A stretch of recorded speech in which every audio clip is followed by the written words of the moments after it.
আমাদের দেশে হুজ্জতুল্লাহিল বালেগা ছাড়া অন্য কোনো কিতাব খুব কম সংখ্যক আলেমেই পড়েছেন। ইজালাতুল খিফা আন খেলাফতের খোলাফা, এজালাতুল খফা নয়, খিফা শোবাহাত দূর করনা, এজালা করনা, আন খেলাফতিল খোলাফা, খোলাফায় আরবার ব্যাপারে যত শোবাহাত আছে এগুলোর এজালা করার এত বড় কিতাব ইজালাতুল খিফা আন খেলাফতিল খোলাফা, আল বুদুরুল বাজাহা, ফতহুর রহমান ফি তাফসিরুল কোরআন, আল ফজলুল কবির ফি শরহ উসুলুত তাফসির,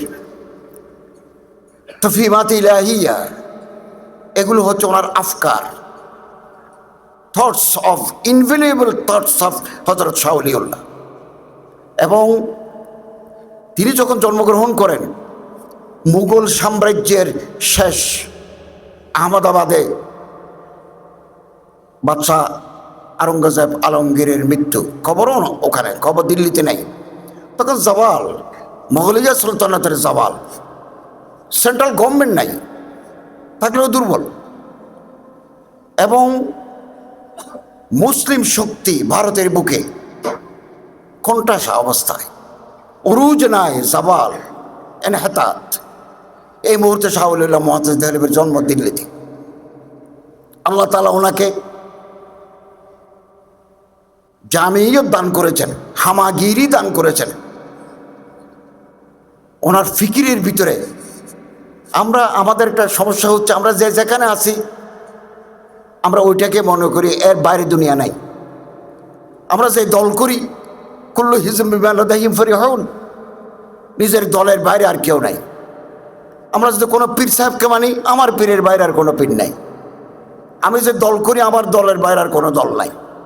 we have been confined within hour selves. আমরা আমাদের ভিতরে সীমাবদ্ধ হয়ে গেছি।